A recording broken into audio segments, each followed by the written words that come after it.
Bienvenidos a un nuevo capítulo de la segunda temporada de Supply Chainers. En esta ocasión estamos con Walter Soriano. Voy a hacer una breve descripción del background de Walter. Walter cuenta con más de 8 años de experiencia liderando proyectos e iniciativas de mejora continua en corporaciones multinacionales, interviniendo en diferentes segmentos de la cadena de suministro, planeación de producción, control de finanzas, abastecimiento, gestión de inventarios y operaciones logísticas. Es ingeniero industrial y de sistemas graduado del Tecnológico de Monterrey, con maestría de ingeniería logística y gestión de cadena de suministros dictada por el Massachusetts Institute of Technology, el MIT, en la Universidad de Zaragoza. Walter inició como diseñador de proyectos de productividad para PepsiCo en México, generando importantes ahorros para la compañía. Formó parte del programa de desarrollo profesional Talentos Industriales de la CBN en Bolivia, como gerente de planeamiento y gestión a cargo de las plantas Bolivia, Perú y Ecuador. Como especialista corporativo de inventarios y cadena de suministros, logró implementar un sistema de optimización de inventarios en la compañía minera subsidiaria de Glencore en Bolivia, generando sinergias y reducción de inventarios. Su experiencia más reciente y destacada como gerente de administración y desempeño logístico en Pfizer a nivel global incluye su participación activa en el proyecto de lanzamiento de la vacuna contra el COVID-19. Dentro de funciones actuales incluye la coordinación y seguimiento de desempeño de proveedores de servicios logísticos a nivel global para asegurar el suministro en tiempo y forma de medicinas que impactan la vida de pacientes. Y estoy seguro que es un resumen de tanto que Walter nos va a poder compartir, un resumen muy humilde de Walter, un gran profesional en el medio. Para los que nos están escuchando de Bolivia, Walter es boliviano, entonces va a ser muy importante que nada, alguien de nuestro medio nos explique y nos conozca, o sea, nos deje conocer más de él. Bienvenido Walter nuevamente, gracias por aceptar la invitación. Y nada, nos gustaría conocer un poco más de ti. No, gracias Ángel. Un gusto, bueno, volver a coincidir contigo. Esta vez no en persona, pero bueno, pronto, ojalá otra vez estemos en persona. Gracias por la intro. Y bueno, yo feliz de estar aquí, poder compartir un poco mi experiencia y lo que he venido haciendo a lo largo de estos años con la gente que se conecte a la transmisión. Muchas gracias, Walter. Me gustaría, o creo que a la audiencia igual nos va a interesar conocer un poco de quién es Walter, por qué Walter en algún momento toma la decisión de escoger cierta carrera y cómo en ese punto la carrera le va dando o cómo un Walter escoge los siguientes pasos para su carrera. Son puntos en la vida que creo que son complicados de escoger porque definen lo que va a pasar tal vez el resto de tu vida, ¿no? Entonces, si podrías comentarnos qué hiciste, cómo lo hiciste. Claro, ¿no? Con mucho gusto, Ángel. Te comento un poco mi caso. Para decidir estudiar ingeniería industrial y de sistemas es un poco curioso. Yo decido dedicarme a esa rama porque principalmente sabía que era una persona enfocada hacia los procesos. Eso, bueno, cada quien se va conociendo a lo largo de su vida. Pero el siguiente motivo era muy curioso. Era que, bueno, realmente yo no tenía claro qué era lo que me gustaba, o sea, qué de entender los procesos, qué parte de conocer y de enfocarme en los procesos era lo que me apasionaba. Y un poco revisando las diferentes carreras, la ingeniería industrial es una que te ofrece algo bastante amplio. O sea, se cubren muchos temas con una profundidad definitivamente menor que en otras ingenierías, pero eso a uno le da un poco un campo de visión más amplio. Y en ese momento era lo que yo necesitaba. Y bueno, empiezo a estudiar esta carrera por estos motivos y a lo largo de los años, mientras estudiaba la carrera, me doy cuenta de que, claro, realmente la ingeniería industrial termina siendo una amalgama de todas las diferentes ingenierías y está metida en medio de bueno, en medio de todos los procesos que podemos ver dentro de cualquier empresa en funcionamiento hoy en día. Y es entonces cuando siento que la pasión eh, por los procesos empieza a tomar más fuerza y decido especializarme un poco más en justamente esta unión de los procesos. Entonces salto de una ingeniería industrial que es algo un poco más amplio y menos profundo y me empiezo a interesar por la gestión de la cadena. Esta cadena que te une diferentes partes de una empresa, que te une diferentes procesos, que está metida en todo. Y estudiarla definitivamente es algo que me empezó a apasionar.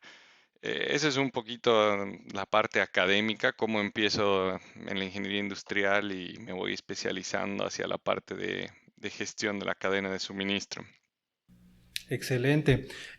En tu promoción había personal, personas que se dedicaron a las finanzas, había personal que se dedicó a calidad, mineros, minería, hay industriales que están en el campo de minería, conozco ingenieros industriales que están en el campo de la seguridad industrial. Entonces, básicamente en ese punto Exacto, tú agarras todo eso y decides irte por procesos y cadena de suministros, que exactamente, incluye todos los procesos en grana. Buenísimo. exactamente. Y bueno, acabas la carrera y ¿qué te anima a tomar o de dónde empezaste a escuchar que existe el tecnológico de De Monterrey? Monterrey. Va, es algo curioso. Sinceramente, yo estaba ya próximo a graduarme y surgió una posibilidad de postular a becas de rendimiento académico, dando unos exámenes que el Tecnológico de Monterrey iba a Bolivia a reclutar gente. Y me parece una idea interesante, me parece una idea interesante no solo por el prestigio que tiene la universidad y porque, bueno, yo había oído hablar bastante del Tecnológico de Monterrey, sino porque yo veía una particularidad en estudiar en México. Y la particularidad que yo veía es que, bueno, yo decía, Bolivia, un país que está en vías del desarrollo, probablemente tenga mucho más en común con un país como México. Entonces yo unía estas dos partes y me parecía una idea interesante, ¿no? O sea, yo siendo boliviano quería quiero eventualmente volver a ejercer en mi país y por lo tanto digo, bueno, qué mejor que empezar y empezar a generar experiencias en un país que dentro de muchos aspectos es similar al boliviano. Y nada, eso me motiva a postular a la beca, se da la beca y bueno, y empiezo ahí el viaje académico en México, que dura un par de añitos por ahí. Ahora, bueno, no sé, un poco vinculando esto, que a veces no hay acción sin reacción, bueno, nunca hay una acción sin una reacción, más bien te diría. em, Tomo la oportunidad de la beca y al momento de graduarme se da la oportunidad de formar parte de una empresa de PepsiCo, como bien lo mencionabas al principio. Entonces, claro, empiezo a meterme ya en este mundo de combinar la parte académica con experiencias relevantes, ¿no? Y bueno, es ahí un poquito donde empieza este viaje dentro de la cadena de suministro y de la carrera de ingeniería industrial como tal. Buenísimo. ¿Qué podrías comentarnos respecto a el estudio que tú has podido palpar en un país como México versus Bolivia? ¿Sientes que la brecha es demasiado grande?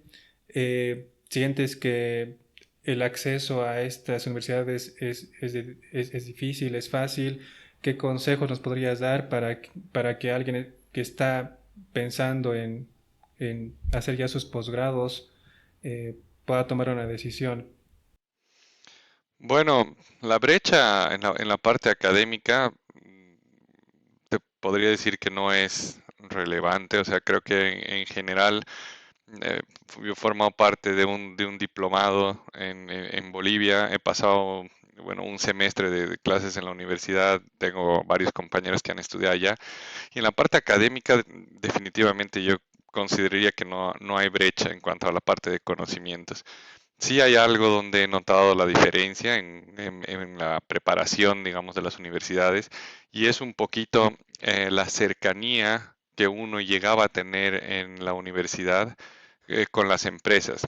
Es decir, se sentía que había una comunicación fluida entre lo que las empresas necesitaban y lo que la universidad estaba en ese momento enseñando.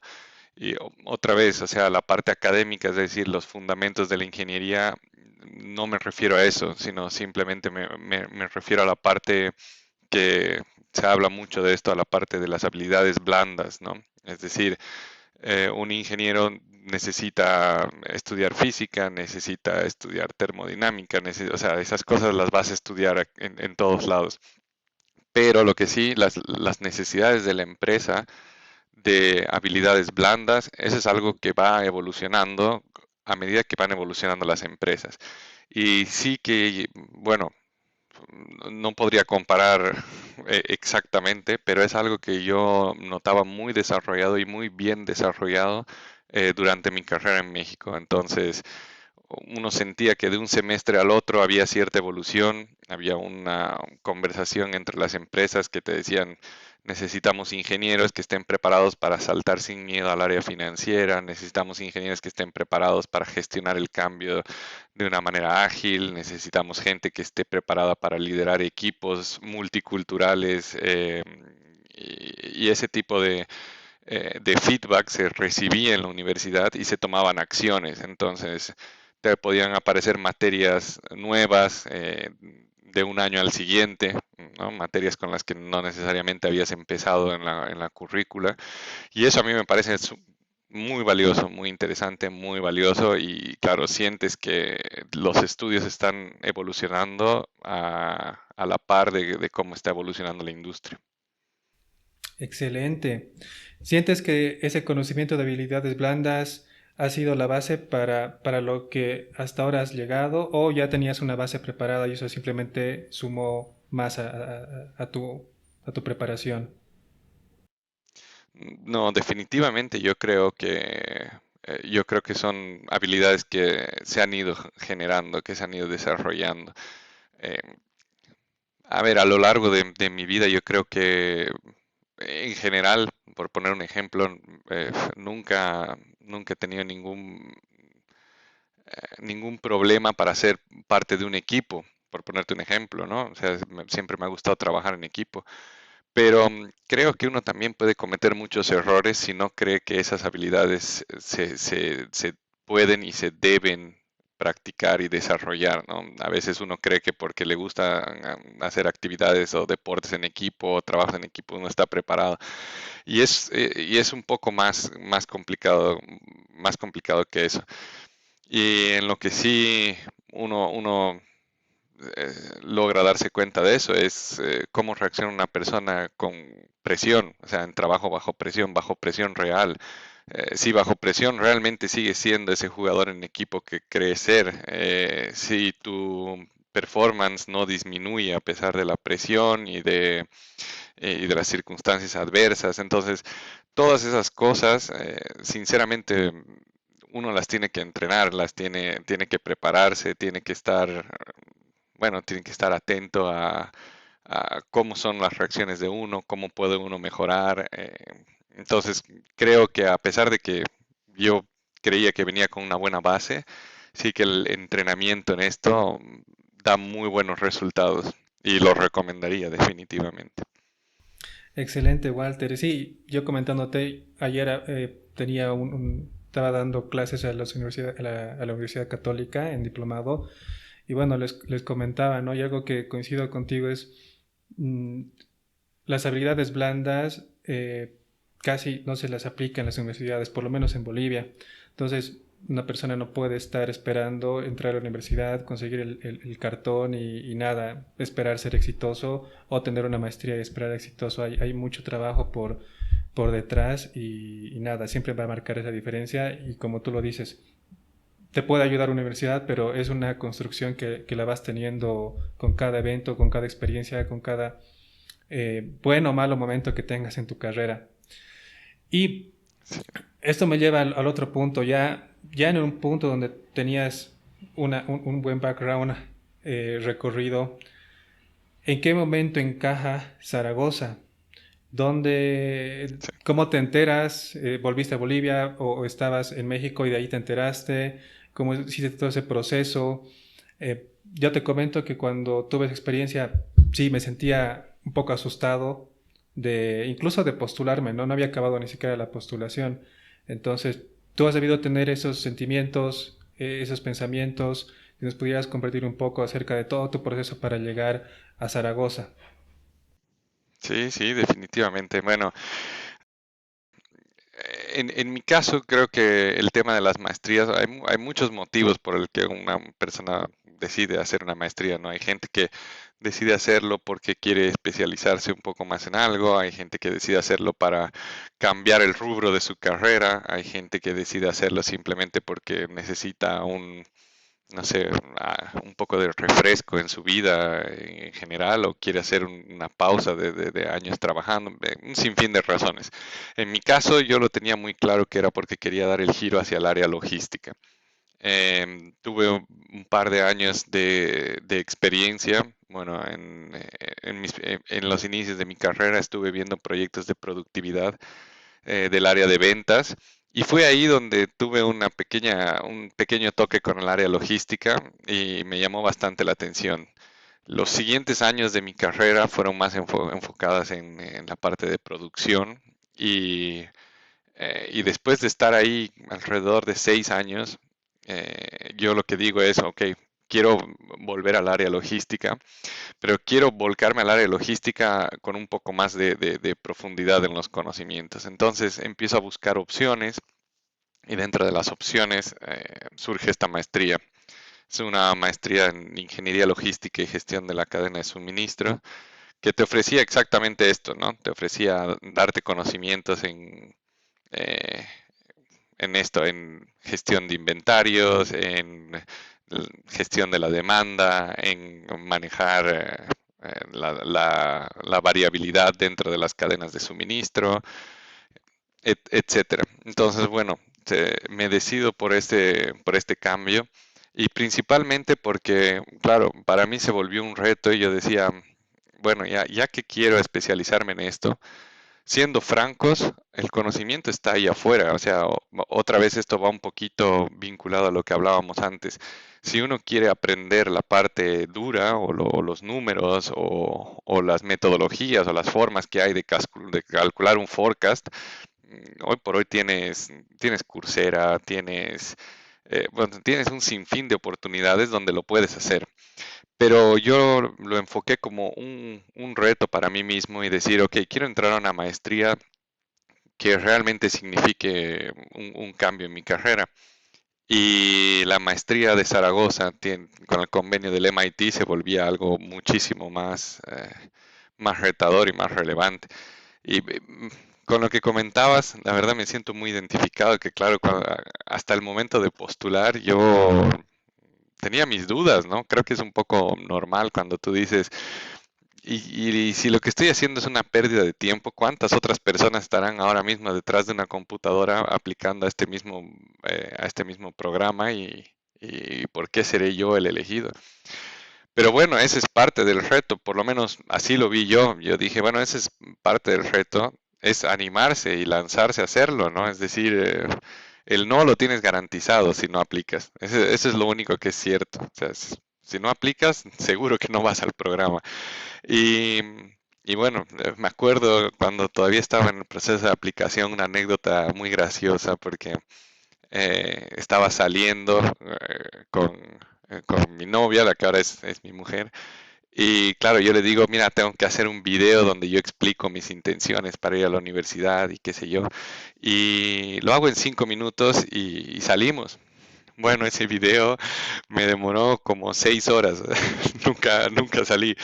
Y es por esto que te digo que uno, claro, te sientas enfrente de la computadora y tú crees que la tienes dominada, que en 5 minutos haces un video donde realmente explicas los motivos por los que quieres entrar a una maestría del MIT y, y no lo haces en 5 minutos, luego lo vuelves a ver y dices, esto lo puedo hacer mejor, esto lo puedo mejorar, te, te, te, te pica este bichito y te metes a ver otros videos, qué sé yo. Entonces, esto un poco refleja para mí el reto que significa animarse a hacer las cosas. O sea, no- otra vez el tema del video es una anécdota más, pero sinceramente creo que hay muchas oportunidades que uno se puede perder si es que no se anima, ¿no?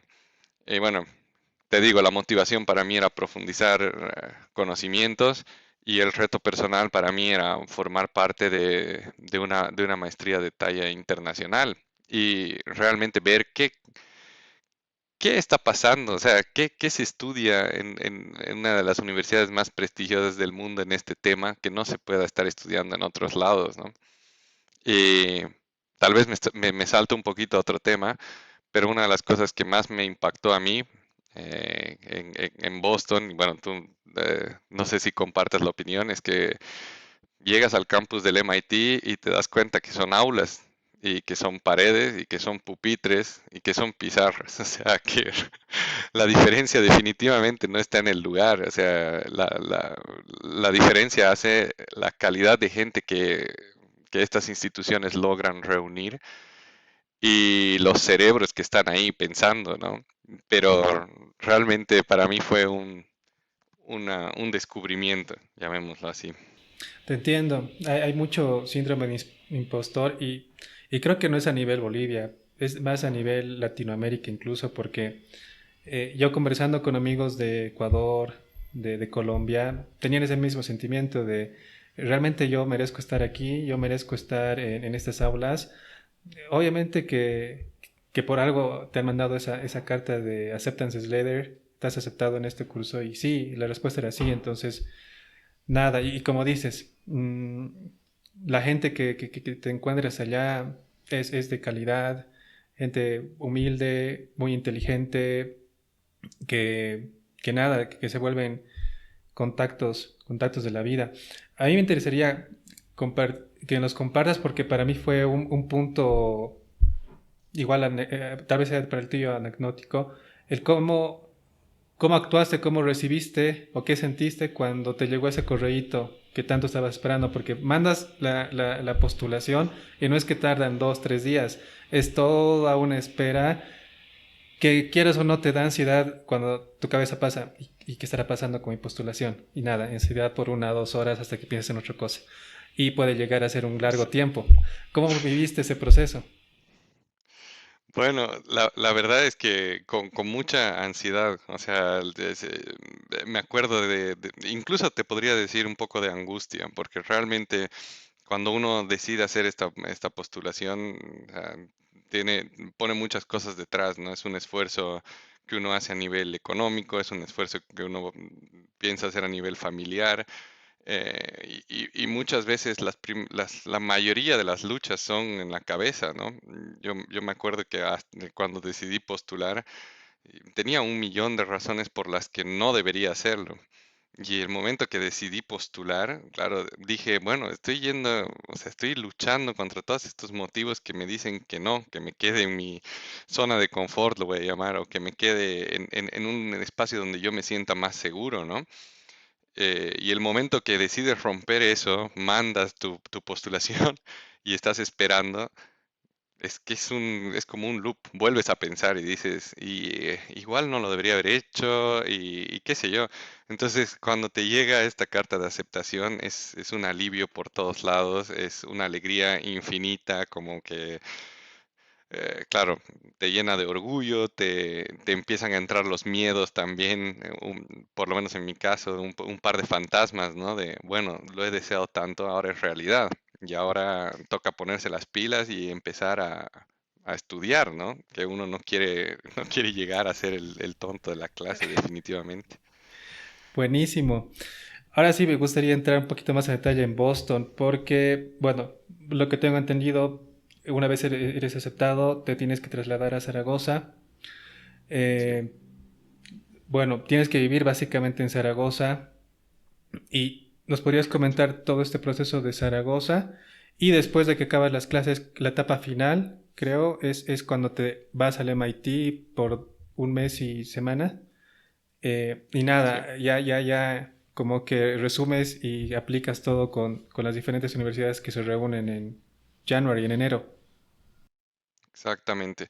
Sí, bueno, resumiendo un poco, esta maestría tiene diferentes sedes, digamos, donde la imparten. Entonces, una de las sedes es Zaragoza, como mencionas, tienen una sede en Luxemburgo. Bueno, obviamente dan esta misma maestría en Boston de principio a fin. Y lo que tiene esta maestría es que, claro, uno estudia la mayor parte de la maestría en la sede donde uno ha escogido postular, que en mi caso fue Zaragoza. Y como bien dices, después de tener la preparación avalada por el MIT con profesores homologados y demás, uno salta a Boston por un periodo de tiempo, por un term, como le dicen ahí, a pasar un par de clases y a hacer el networking con las diferentes sedes e incluso con otros programas del MIT. Eso es un poquito cómo funciona el tema de la maestría, ¿no? Em, no sé, bueno, dentro de todo yo creo que es un programa súper interesante. Y la parte de Boston para mí fue bastante reveladora porque, como te digo, llegar a las instalaciones del MIT y qué sé yo, fueron una experiencia para mí como tal. Pero al mismo tiempo encontrarte con toda la red de alumnos internacionales era algo que yo no me esperaba. O sea, después de un tiempo de clases allá, hay una feria de proyectos, que bueno, la conoces muy bien, Ángel, que es una feria donde puedes ver exposiciones de proyectos de alumnos de todo lado.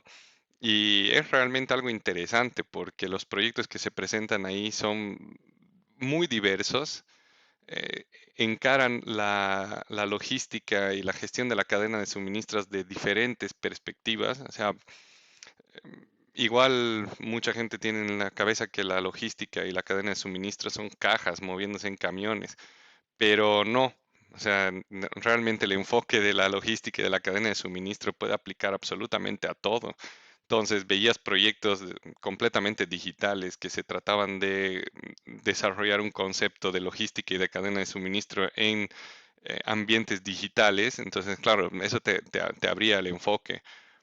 Cadena de suministros en situaciones de guerra, por ejemplo, que claro, uno a veces no se pone a pensar, tristemente en estos días es más probable que mucha gente lo haya pensado, pero hace unos meses atrás uno no pensaba en cómo es una cadena de suministro en estos tiempos, ¿no?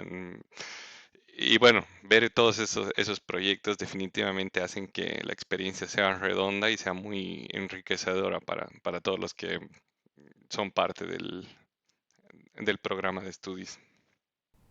¿Alguna anécdota que te pasó en Boston que quisieras comentarnos? Bueno, muchas, pero a nivel académico, eh, yo creo que la principal fue durante la estadía, ya nosotros hacíamos un simulador de una empresa, donde uno tiene que ir, bueno, iba estudiando la situación, iba cargando diferentes parámetros y el simulador iba botando un ranking entre los diferentes participantes. Y bueno, en términos generales te digo, ¿por qué te menciono esa anécdota? Es porque nos hicieron grupos diversos, o sea, éramos un integrante, cada integrante del grupo era de una sede distinta. Entonces, venía yo de Zaragoza, venía una chica de Luxemburgo, había otra persona que estaba estudiando en Boston directamente, teníamos a una chica más que estaba, ella, me parece, ella venía de Singapur. Bueno, en sí un grupo bastante diverso, de estos que a veces tú lees en los casos de estudio y dices, bueno, ¿qué es diversidad y multiculturalidad en un equipo? pues eso, exactamente eso. Y para mí lo más alucinante es que realmente se convirtió en un reto comunicarnos entre equipo. O sea, éramos personas que teníamos el mismo objetivo en común, estábamos dentro de un simulador, habíamos recibido las mismas clases, teníamos el background exactamente igual. Y realmente qué complicado era lograr formar equipo, o sea, lograr expresar tus ideas de una manera efectiva para que sean tomadas en cuenta, aprender a escuchar las ideas de los demás, aprender a entender que gente de diferentes culturas va a tener diferentes rasgos comunicacionales, de comportamiento, o sea, realmente es un tema, ¿no?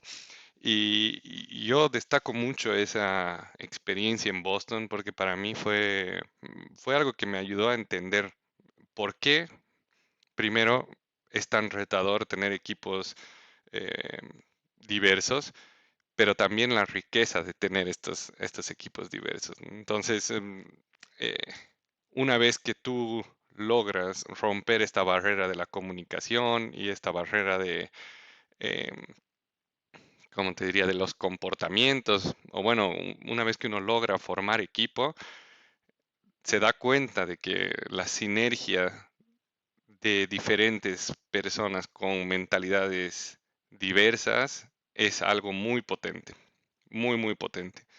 Y creo que muchas empresas lo aplican y realmente me parece que están en lo correcto, ¿no? Luego empiezas a ver equipos completamente diversos en corporaciones muy grandes y uno entiende que los resultados que pueden llegar a obtener son muy potentes. No me animaría a decir más potentes, pero ahora entiendo mucho más esa filosofía de incorporar equipos diversos en tu organización. Buenísimo, Walter.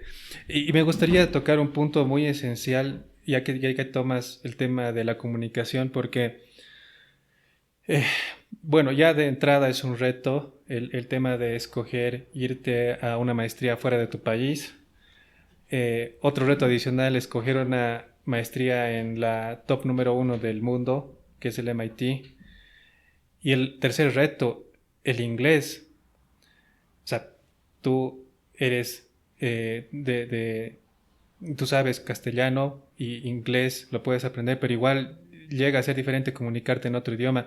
¿Cómo tú pudiste administrar, manejar ese tema del inglés? ¿Qué podrías también recomendar a los que sienten que ese es un blocker para poder lanzarse a este tipo de maestrías o cursos fuera de un país?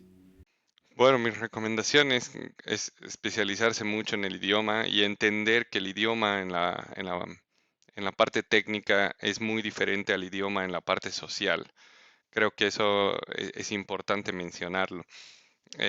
Yo había estudiado inglés durante el colegio y tenía un nivel, digamos, aceptable de inglés, pero inglés en la parte social, que no es lo mismo. Entonces, yo haría mucho hincapié en esto. El inglés técnico, o bueno, ni siquiera me iría a la parte técnica, ¿no? El inglés que uno emplea en el día a día, ya cuando va a estar estudiando o cuando va a estar trabajando, eh, es distinto, ¿no? Hay diferentes formas, hay diferentes eh, modismos incluso. Entonces, para mí es primordial esto y bueno, creo que es algo que uno puede lograr practicando, ¿no? Como todo en la vida, pero sí le pondría mucho énfasis a esto. No es el mismo inglés que uno aprende necesariamente en ocasiones sociales. Excelente. Y yo podría acotar lo siguiente para los que nos escuchan. Mm, Cuando ya te comunicas con una persona, no estás comunicándote con una persona que es profesor de inglés, entonces no va a notar los errores ortográficos que puedas manejar. Y nosotros lo vivimos cuando tenemos una conversación con alguien extranjero que su lengua nativa no es el español y te habla, no utiliza bien la gramática, pero se hace entender. Y posiblemente eso es lo que a mí me pasaba. Tal vez no tenía el mejor inglés o la mejor gramática, pero me hacía entender, entonces podía comunicarme. Y eso es lo que se busca cuando estás haciendo equipo, cuando estás conversando con otra persona. Sí, obviamente, cada uno quisiera tener un inglés perfecto, con una gramática perfecta, con el tono incluso perfecto. Y escuché en varios otros medios donde incluso hay una persona que está tratando de hablar en inglés y empieza a hacerle hate a que tu pronunciación, que tu grammar, etcétera, cuando realmente yo he palpado que no es así. O sea, yo he debido cometer miles de errores, incluso con los docentes, pero ellos me respondían y yo les entendía y no había nada de correcciones porque la comunicación estaba dada. O sea, lo importante es comunicarte y no ser perfecto en tu inglés. Ah, totalmente de acuerdo, tienes toda la razón. Bueno, al final se trata de hacerse entender, ¿no? Y igual, si tienes la preparación y tienes un inglés perfecto, un inglés técnico, te va a ser más fácil, pero lo que dices tú es primordial, ¿no? Hacerte entender, comunicación efectiva, digamos. Y te entiendo, muchas veces me da ganas de decir, incluso en el trabajo hoy en día, ¿no? Es como que hay días que tienes los cables cruzados, te da ganas de decirle a la gente, no tienes idea lo inteligente que soy en español, porque claro, a veces las ideas te surgen en tu idioma materno y es un poco, a veces, claro, te cuesta realmente traducirlas y expresarlas a la perfección, ¿no? Pero sí, es importante lograr Y me expresar tus acuerdo, ideas, de acuerdísimo, sí. y me acuerdo que el inglés de una persona que viene de China es mucho más complicado, pero igual trata de expresarse. El inglés de una persona que viene de la India es otro tono. Y nada, tienes que incluso no solo tratar de entender el inglés, sino el tono del inglés de una persona que vive en la India o que vive en la China. Ahí te das cuenta que ellos tienen los mismos handicaps que una persona de habla hispana. Exactamente, totalmente de acuerdo, sí. Súper, Walter. Ya en esta parte cerraría el tema del background académico y ahora sí me gustaría, y creo que la audiencia sobre todo, entrar al tema laboral. Eh, ¿Cuál ha sido tu primer camino laboral que aprendiste ahí? El tema de liderazgo, mencionaste mucho de soft skills. Hay algunas preguntas que ya nos están dirigiendo en temas de soft skills, tal vez ya sean respondidas con esta pregunta que te hago, si no en el espacio de Q&A lo tocaremos. Y nada, ¿cómo fuiste escalando en la primera, en la segunda? Y nada, vamos a ir conversando al respecto. Para no irme tan a detalle, trato de agrupar un poco, de ser un poco genérico. A ver, en los inicios, yo después de haber estudiado ingeniería industrial, empiezo viendo proyectos de productividad en el área de ventas. Entonces, claro, mi primera reacción cuando ese es el puesto que logré conseguir es, qué extraño, o sea, yo estudié ingeniería industrial y voy a ver proyectos de productividad de ventas, no me cuadraba, ¿no? Entonces, yo creo que lo primero que me pasó ahí fue un poco romper estructuras, ¿no? Decir, vamos a ver, o sea, la productividad es algo que está en absolutamente todos los procesos de una compañía, sin importar cuál, ¿no? Y se puede medir y se puede analizar y se puede mejorar, sea en el área de ventas, en el área de contabilidad, en el área de compras, en el área de logística, donde sea. Y empezar ahí, yo creo que para mí fue ideal, ¿no? Enfocarme en la parte de ventas. Me quitó un poco ese tabú de que la persona que estudia ingeniería tiene que estar sí o sí en la planta o en la parte operativa. O sea, que muchas veces es un poco la creencia que se tiene. Y romper ese tabú me ayudó mucho y, y me ayudó porque fue la base para las siguientes oportunidades laborales que tuve, donde toco un poco la parte de soft skills que mencionas y es, uno trabaja con gente y ese es el común denominador en todas las posiciones. Y a lo largo de cada una de ellas, creo que una de las herramientas más potentes que uno puede desarrollar es empatía. La empatía de trabajar con gente alrededor tuyo. De eso no te vas a salvar nunca, salvo que, bueno, uno consiga algún trabajo tú solo en tu computadora. Siempre vas a tener interacciones personales. Entonces, bueno, dentro de los soft skills más importantes que yo podría marcar y que más me ha ayudado a lo largo de la carrera es esto, es la empatía y lograr entender qué es lo que está pasando. Eh, Me acuerdo que dentro de algunos de los proyectos que se están liderando, uno sale a veces del área académica y tiene muy clara la parte numérica, ¿no? Por ponerte un ejemplo, mido un indicador, tengo un objetivo, ok, hay una distancia de ese objetivo, ¿cómo lo puedo conseguir? Accionando estas métricas, perfecto, es así como lo consigo. Y cuando tú sales realmente a ver cómo es la situación y te juntas con la gente, los que son realmente los que están operando el proceso, lo único que te va a permitir abrir realmente los ojos y saber si la tarea a la que te estás enfrentando es posible de realizarse o no, los únicos que te van a dar esa guía son esas personas, las que están metidas en el día a día. Y tener empatía con ellos y entender el por qué hacen las cosas como las están haciendo, te puede dar una ventaja que, te ha- que haga que tu proyecto sea exitoso o que simplemente cambies el enfoque del proyecto. En muchas ocasiones me ha tocado eso, ¿no? Tú vas con la idea de cambiar A para lograr el objetivo de productividad, pero si te metes y te empapas un poquito mediante empatía y buenas relaciones sociales y entiendes, tal vez para lograr C no tengo que cambiar A, tengo que cambiar B. Y estos inputs son inputs muy valiosos que normalmente la gente está dispuesta a ofrecerlos siempre y cuando vean apertura de parte de la persona que está a cargo de alguno de estos proyectos, ¿no? Eh, Ahí tal vez he sido un poco genérico en la respuesta, pero creo que he tratado de resumir algo que me ha sido muy valioso a lo largo de varias posiciones. Yo tengo entendido que tú trabajaste en la CBN de acá, Bolivia, ¿correcto? Exactamente. Sí, en Planta La Paz. Hay muchas personas que te están escuchando actualmente de la CBN. ¿Nos podrías contar alguna anécdota, algo que haya ocurrido allá?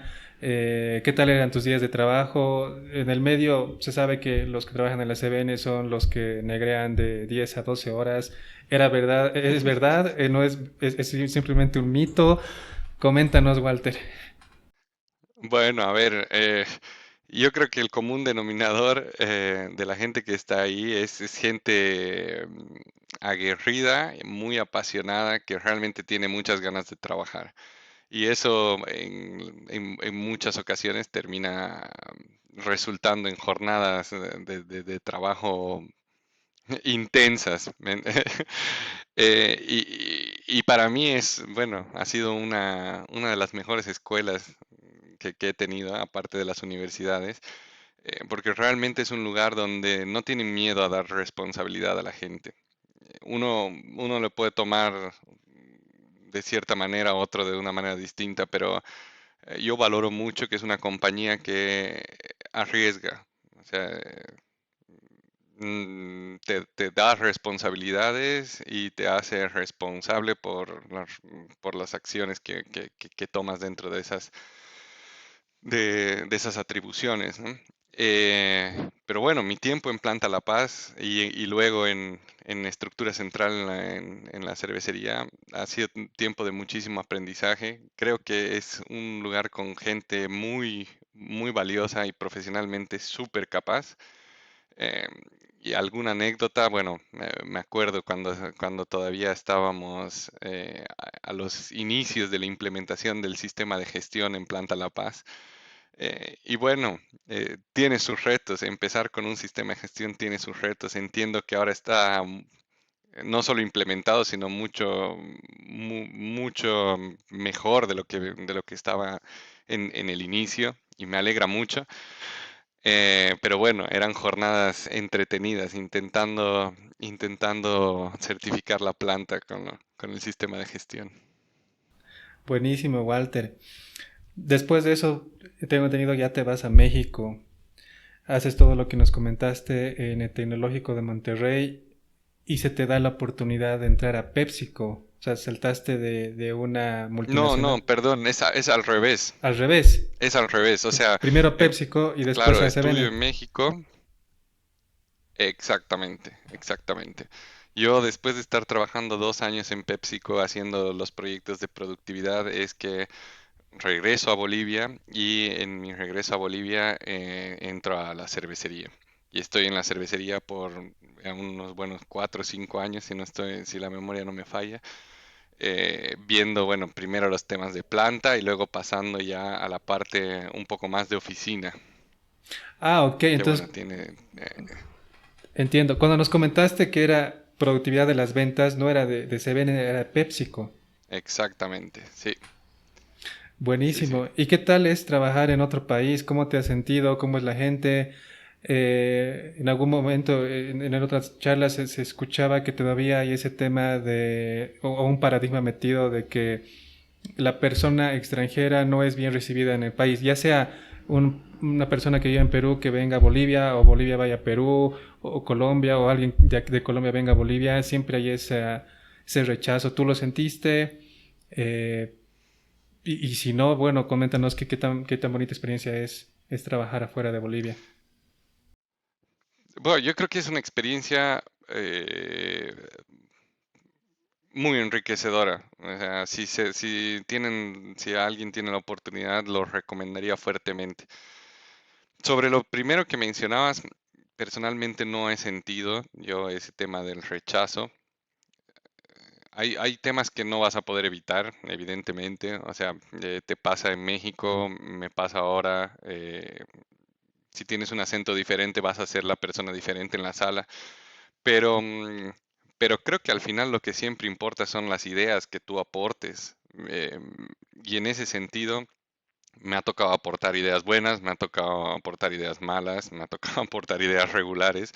Y las reacciones de la gente vienen vinculadas a eso. O sea, creo que también ayuda a quitarse un poco el complejo del boliviano cuando sale afuera. O sea, bueno, no lo generalizo, pero muchas veces nos cuesta a los bolivianos sacar pecho, ¿no? O levantar la cabeza y sentirte afuera como "Puta, estoy orgulloso de ser boliviano". O bueno, es un tema mucho más complejo, pero bueno, cada quien lo verá de alguna forma. En mi caso, yo nunca he tenido ningún problema con eso y creo que las reacciones en el ámbito laboral de la gente con la que he compartido siempre han estado vinculadas a si las ideas que uno está compartiendo tienen o no sentido y no si vienen de una persona que habla distinto o es de otro país.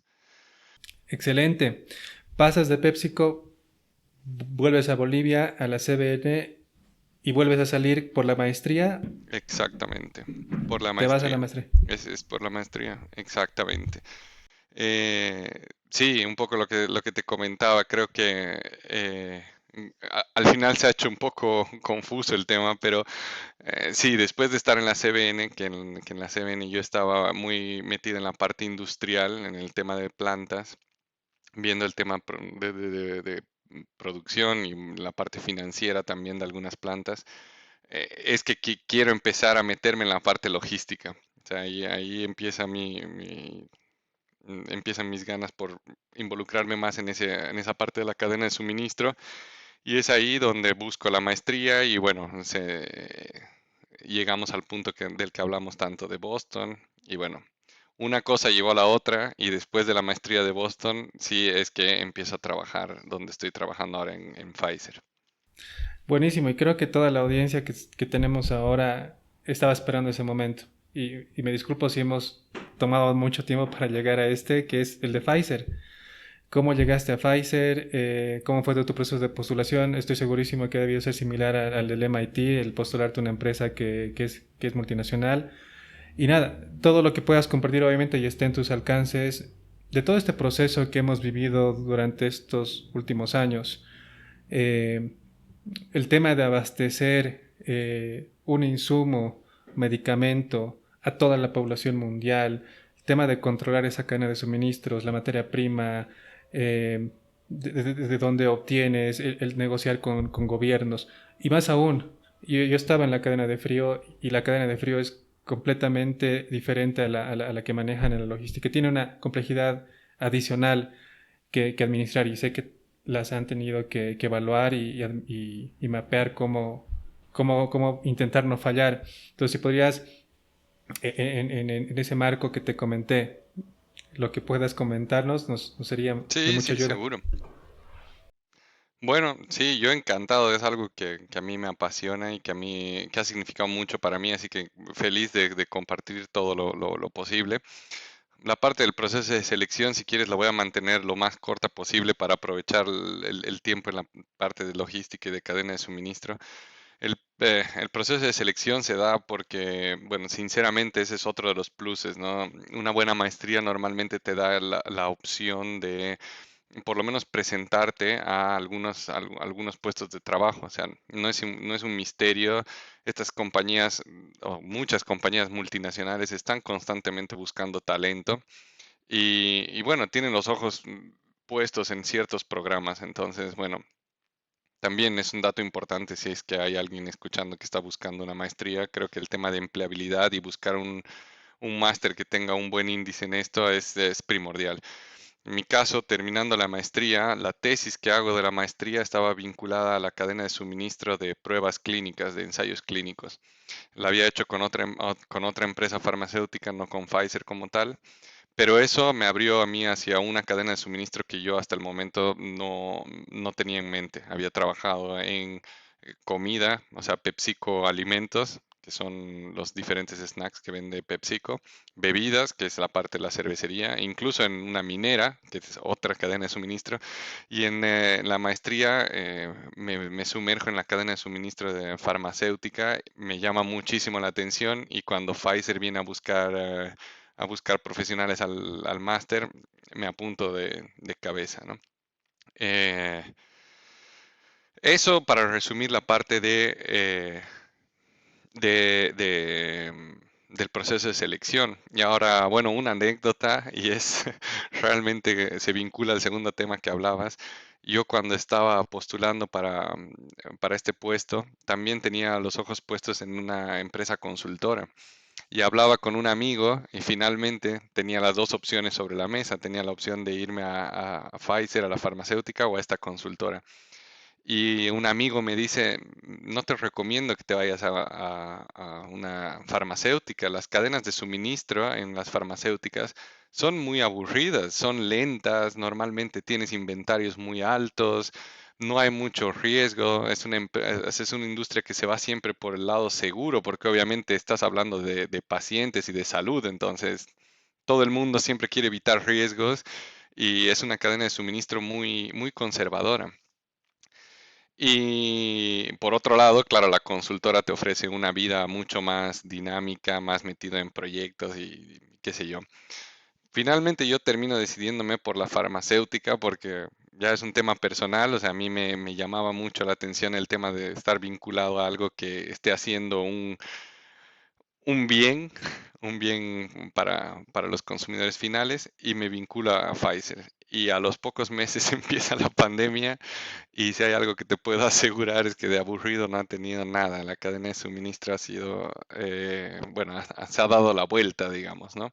No quiero hacer preguntas que obviamente no pueden ser respondidas por tema de confidencialidad, pero eh, voy a hacer preguntas más macro. ¿Cómo ustedes se han preparado y varias empresas se preparan de tener algo planificado, como dices, con tus stocks de seguridad bien administrados y tener un boom? Y tener un boom en la demanda que tienes que cumplir.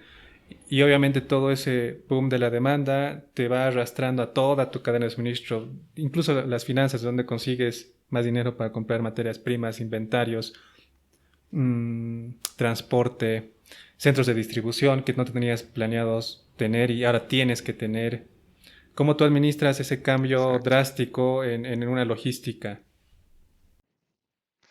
Bueno, yo, si no hubiera estado presente en esto, te diría, es prácticamente imposible, pero es algo que se da y yo creo que hay un sinfín de factores, obviamente, no creo que te pueda mencionar ahorita, estas fueron las claves, pero creo que definitivamente han habido puntos clave que han permitido que las cosas salgan adelante, o sea, el hecho de tener información a la mano para poder manejar distintos escenarios. El hecho de también tener una cultura organizacional que esté un poco arriesgada, ¿no? Porque lógicamente esto va en contra de todos los pensamientos conservadores. Al, al mismo tiempo, tener una estructura dentro de la corporación lo suficientemente flexible para trabajar con demasiadas variables que son completamente desconocidas, ¿no? Yo te comento un par de conversaciones y claro, cuando nos sentábamos y decían, ok, hay que preparar el presupuesto, un presupuesto para el transporte de la vacuna. Bueno, perfecto. Y entrabas a la reunión y era, vale, perfecto, vamos a preparar un presupuesto. ¿De cuántas dosis estamos hablando? No se sabe. En un principio no se sabía, ¿no? Bueno, ok. Eh, ¿Cuán grandes van a ser las cajas donde van a ir las vacunas? No se sabe porque, claro, todavía no se ha aprobado la vacuna y no estamos seguros. Ok. La temperatura, presumimos que va a ser de -70, -30. Entonces, bueno, ok, ¿qué sabemos? ¿Qué sabemos? Y es una situación donde realmente lo único que sabes, y creo que eso ha sido definitivamente lo que ha cambiado todo, lo único que sabes es que lo vas a hacer. O sea, te soy 100% sincero y no quiero que suene a un eslogan, simplemente sabes que no hay opción, ¿no? O sea, te estás jugando, el requerimiento que llegó al equipo fue, miren, tenemos posiblemente una solución, nuestra cadena de suministro puede ser la diferencia entre que el lanzamiento sea exitoso o no. Porque, bueno, no es un misterio que la vacuna de Pfizer tenía esta particularidad de la cadena de frío que mencionas tú. Si no se logra sobreponer este obstáculo, o sea, sobrepasar este obstáculo, perdón, definitivamente no, bueno, no hay chances de que pensemos en llegar a los mercados como teníamos pensado, en suministrar a tantos países como se tenía pensado.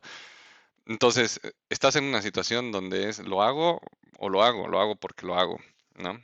Entonces, ahí es donde entran mucho los factores que te comentaba, tener una organización flexible, tener una organización que esté apoyando constantemente, que lances ideas locas, ¿no? O sea, yo te puedo, te puedo asegurar, uno de los lanzamientos que hubieron junto con la vacuna son unos dispositivos que se incluyen en todas las cajas de envíos de vacunas ahora, no sé si lo vieron, son más o menos del tamaño de un celular, que son dispositivos que no existían dentro de nuestra cadena de suministro hasta ese momento.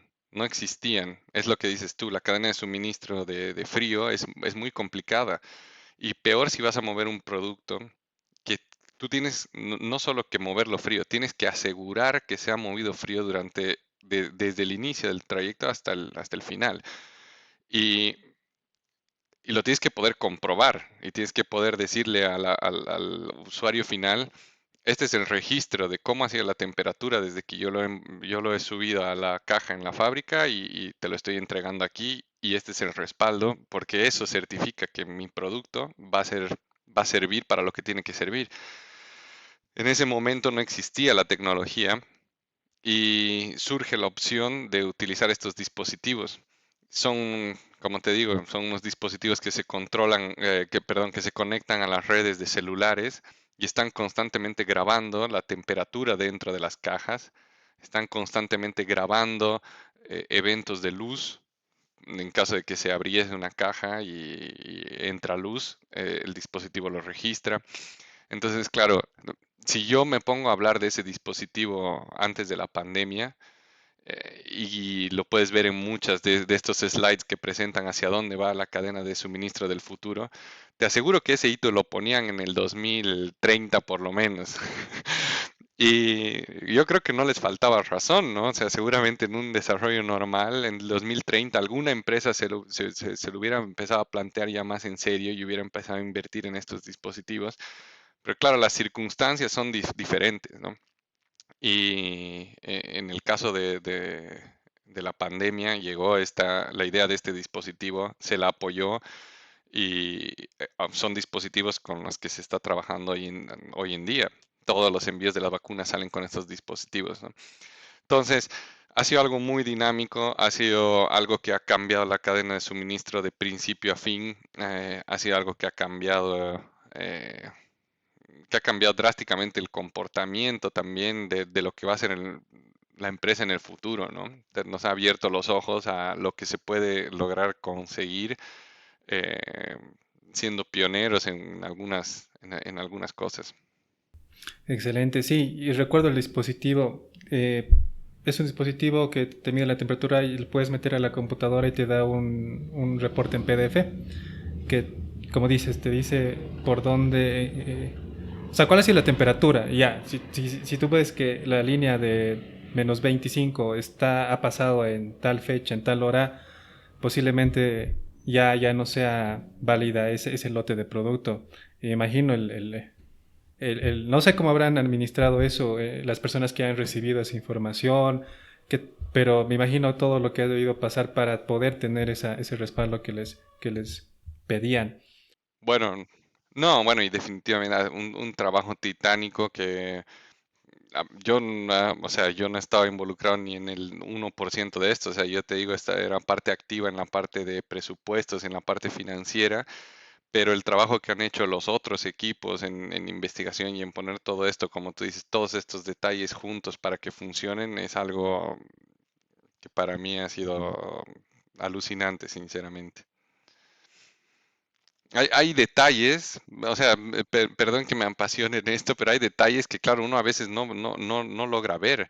Si te pongo el ejemplo para seguir con el tema del dispositivo, es claro, tú tienes que ponerte a pensar que esa caja puede llegar a un hospital en el medio de la nada, donde probablemente la persona que lo reciba no tenga idea de qué tiene que hacer con eso. Entonces, tiene que ser realmente un proceso diseñado de una manera tan robusta que sea prácticamente a prueba de cualquier fallo, ¿no? A prueba de fallos, como estudiamos muchos durante la carrera, aquí aplica al 1000%. Entonces, claro, es interesante. Súper. Hay un punto que yo creo que ha debido marcar también la aguja en el tema del éxito que ha tenido la compañía en haber hecho llegar las vacunas a diferentes partes del mundo. Eh, y es el tema de cómo han manejado las negociaciones. En cadena de suministros se manejan bastante las negociaciones con proveedores en el lado de inbound logistic, con tus suppliers, quienes te proveen la materia prima. Tienes que negociar con tus stakeholders para conseguir financiamiento para toda la operación. Y ya en la logística de salida, todo el tema de camiones, forwarders. Escuché o leí en algún lugar donde todo esto era un boom en las noticias, cómo estaban negociando con Maersk, cómo transportar por el mar. Entonces, de hecho, estoy seguro que... Y el gobierno, tenían que negociar con gobiernos cómo hacer llegar las vacunas, con empresas de aire. Entonces, ¿cómo tú recomendarías a las personas puedan manejar este tipo de negociaciones? ¿Qué estrategias podrían aplicar? ¿Qué herramientas tú has visto que se podrían utilizar y te han funcionado para el tema de negociación? Y obviamente si puedes mencionar algo relacionado a Pfizer, excelente. Sí, bueno, a ver, ahí me alejo un poquito del tema vacunas, porque en el tema vacunas creo que ha sido algo bastante específico, por llamarlo de alguna manera. Creo que no solo Pfizer estaba interesada en mover las vacunas, sino una vez que la vacuna estaba disponible, creo que había un interés general de todos porque esas vacunas se muevan, o sea, incluidas las empresas que transportan las cosas. Y definitivamente eso tiene que haber influido en las negociaciones. O sea, me alejo un poco de ese tema porque no he sido parte de esas negociaciones en primera persona y bueno, estoy comentando simplemente temas de conocimiento general. Ahora, sí te puedo comentar cómo va cambiando esa relación en la cadena de suministro actual. Estás hablando de que, dejando un poco de lado el tema de la pandemia, tienes una cadena de suministro completamente eh, conmocionada, por decirlo de alguna manera. Nosotros ahora en la cadena de suministro convencional tenemos problemas para llegar a diferentes partes del mundo. Tienes aeropuertos que están bloqueados por el tema COVID. Tienes otros países que se siguen cerrando. Un desbalance completo de contenedores en diferentes puertos del mundo. Entonces, hoy por hoy es realmente un escenario bastante retador para mantener tu cadena de suministro funcionando. Ahora, una estrategia que para mí es posiblemente, no sé si de las únicas o una bastante eficiente, es bueno, no perder flexibilidad, ¿no? ¿Qué es lo que nosotros intentamos hacer en la cadena de suministro convencional? Bueno, tenemos las opciones de envíos para algunos productos, envíos marítimos y envíos aéreos. Tienes un puerto congestionado, bueno, si tienes la capacidad de enviarlo aéreo, lo haces aéreo. O te cierran los aeropuertos, lo puedes mandar marítimo, lo mandas marítimo. Es abrirte una opción. Siguiente opción, flexibilidad en cuanto al uso de los diferentes proveedores. No casarte siempre con un proveedor y tener un proveedor que sea el que te maneja todos los movimientos del punto A al punto B. Tener siempre dos o tres opciones. Eso te da más flexibilidad y de alguna manera te da una palanca de negociación si en determinado momento necesitas hacer un cambio de proveedores, mejorar tus precios, demás.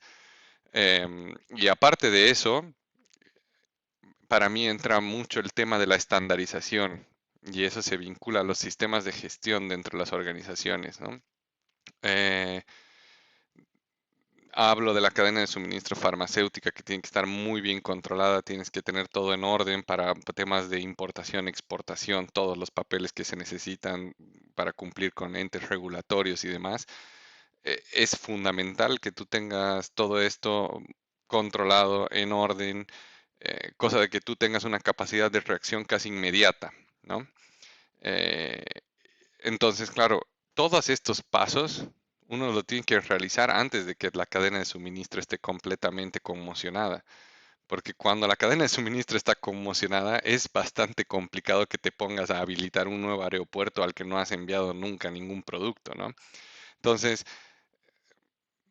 yo veo que el tema de la pandemia está llevando a las cadenas de suministro a esto, a analizar mucho más a detalle cuáles son cuáles son las opciones que tengo sobre la mesa y abrirme todavía muchas opciones más antes de que realmente sean necesarias. Y esa es una estrategia que se está aplicando hoy en día, la aplicamos constantemente, como muchas empresas, me imagino, y que está dando muchos resultados, ¿no? Ahora, hay también otro punto. Hay un dicho que dice, a río revuelto, ganancia de pescadores. Y es que a veces cuando la cadena de suministro está de cabeza, no necesariamente todos están en crisis. Puede que alguien esté sacando una mejor ventaja. O sea, estoy hablando en términos de transporte, ¿no? Entonces, claro, tener una visión muy crítica y muy analítica de cómo funciona tu cadena de suministro ayuda a identificar esas partes y optimizar tus procesos de transporte, de contratación, de adjudicación. O sea, creo que ahí hay oportunidades interesantes. Excelente. Gracias por compartir eso, Walter. Hay una pregunta que la voy a tomar como de formato porque en toda cadena de suministros, si bien hablábamos de negociar de manera externa, también tenemos que negociar de manera interna. Y una negociación que siempre es tediosa y desgastante cuando no se tiene la estructura, los procedimientos establecidos es cómo coordinas y cumples o le cumples al área de ventas. En muchas empresas se habla del área de logística, es el área de servicio. En otras se toma como si fueran un equipo al mismo nivel. Entonces, ¿cómo tú recomendarías administrar este problema de no poder cuadrar un forecast, cuadrar un presupuesto, cuadrar un budget, el nombre que tenga en la empresa, pero el significado es lo mismo? ¿Cuánto voy a vender el siguiente mes y cuánto voy a vender los siguientes 12 meses? ¿Qué nos recomendarías? ¿Qué recomendarías al público que nos está viendo ahora? Es durísima tu pregunta, Ángel, pero a ver, ¿qué recomendación se puede dar? Hay muchas variables ahí a evaluar. Sin duda, yo creo que la primera recomendación es estar alineado con la estrategia de tu empresa. Em, El área de la cadena de suministro, eh, como decías tú, muchas veces está vista como un área de servicio, pero creo que eso está cambiando y está cambiando rápidamente porque el área de de cadena de suministro y de logística en general se puede volver un gran diferencial y se puede volver realmente una ventaja competitiva de tu empresa. Eh, lo vinculo otra vez netamente al tema de las vacunas. Ya te digo yo, si la cadena de suministro y la logística no se hubiera logrado, no había la opción de distribuir las vacunas. Y ya me dirá alguien de qué hubiera servido tener la fórmula y poder producir por montones si no la puedo mover. Entonces, yo creo que esto rompe un poco el paradigma y te hace ver, ok, la logística realmente se puede volver una ventaja competitiva de tu empresa. Y ahora lo vinculo al primer punto que te decía, es que la gente de cadena de suministro tiene que estar alineada con la estrategia de la compañía en todo momento. Eh, ¿A qué me voy? Depende de la industria, depende de la compañía, pueden estar en diferentes estadios. Si estás en un estadio en el que tu compañía está expandiendo mercado, bueno, seguramente el foco de la cadena de suministro va a ser completamente distinto a si estás en un estadio de la compañía en el que se necesitan ahorros, ¿no? Entonces, ¿a qué me voy? En la cadena de suministro nosotros estudiamos el efecto látigo, que es muy conocido, ¿no? Entonces, claro, ¿qué puedes hacer para reducir la variación de estas olas del látigo? Bueno, estar lo más pegado a la fuente primordial de información. Y la fuente primordial de información a nivel empresa yo considero que siempre va a ser la estrategia de la compañía. Si se tiene una estrategia clara, la cadena de suministro tiene que actuar acorde. Y yo me imagino que obviamente el área de ventas también y el área de compras también, pero esto reduce mucho el ruido, ¿no? En muchas empresas, si no hay esa alineación con la estrategia de la compañía, es donde empiezan a haber problemas, ¿no? Que la estrategia de la compañía es nos vamos a expandir y de repente en las reuniones de Sales and Operations empiezas a escuchar que, bueno, vamos a empezar a reducir inventarios porque es lo que se dice, hay que reducir inventarios. Bueno, sí, evidentemente es una buena práctica reducir inventarios, pero ¿cuándo? ¿Cuánto? ¿En qué momento? Si tu estrategia es expandirte, quizás te corresponda tener más bien crecer en inventarios cierto periodo de tiempo para luego reducirlos, ¿no? O sea, te digo, para mí es una pregunta compleja la que haces, pero creo que mi recomendación siempre sería apegarte mucho a la estrategia de la compañía y ver que realmente la cadena de suministro sea un habilitador para conseguir la estrategia. Súper, Walter. Sí, es difícil, hay mucha teoría, hay mucho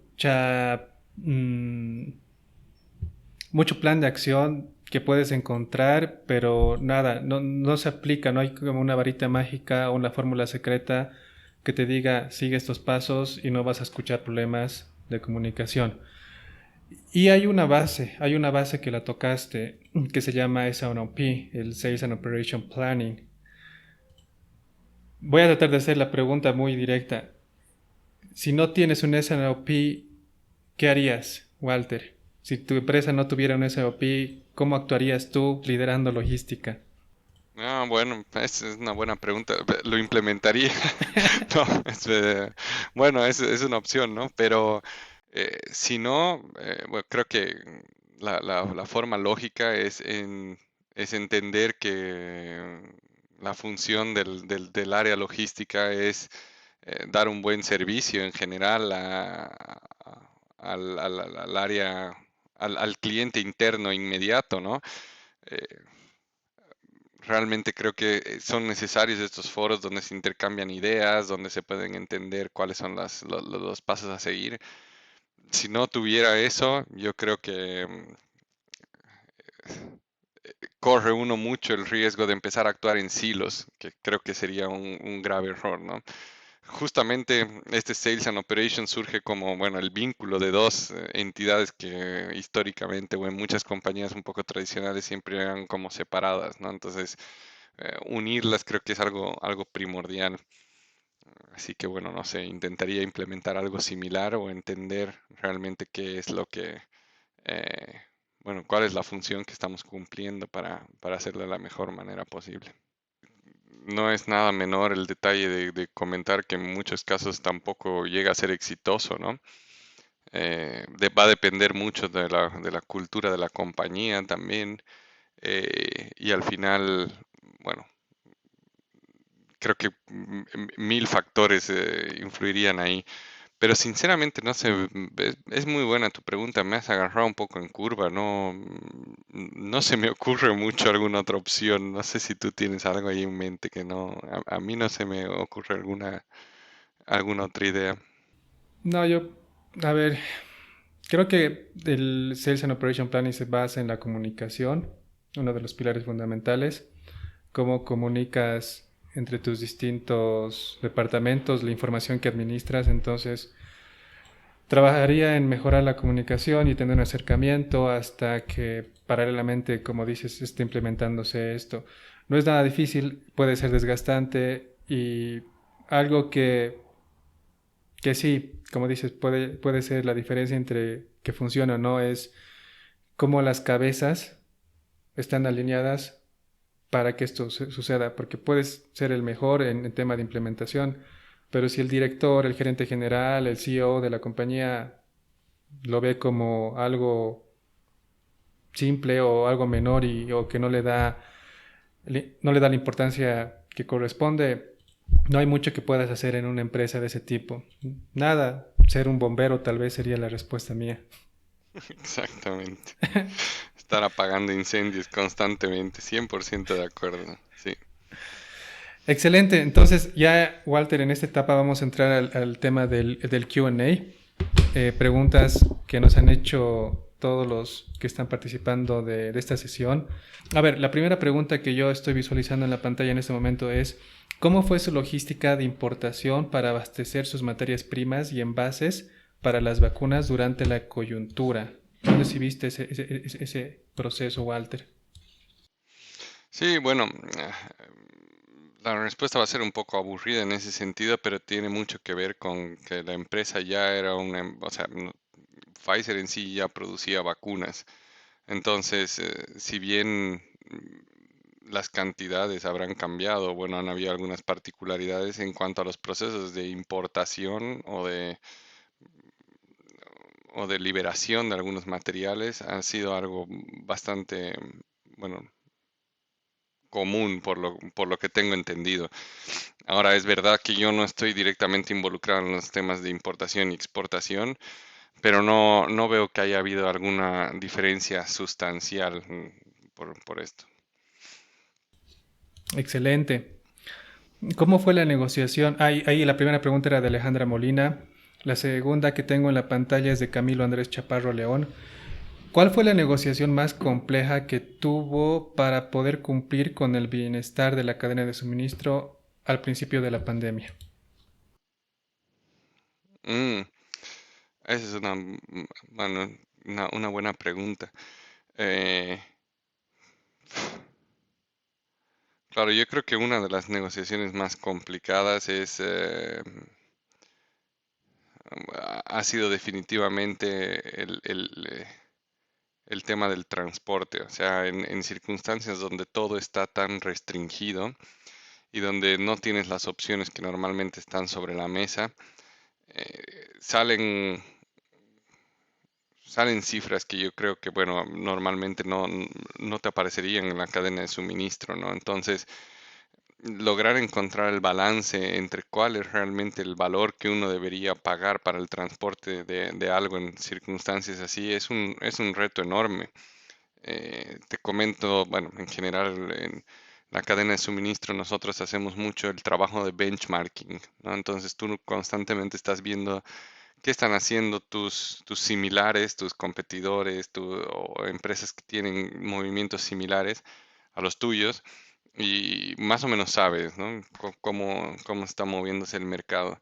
Y en la pandemia definitivamente esto se volvió un reto porque era un poco estar, como se diría, hay un buyer's market y un seller's market, ¿no? Dependiendo de las circunstancias. Y en estos casos, definitivamente el poder de negociación al final lo tienen las personas que van a ser las que muevan tu producto.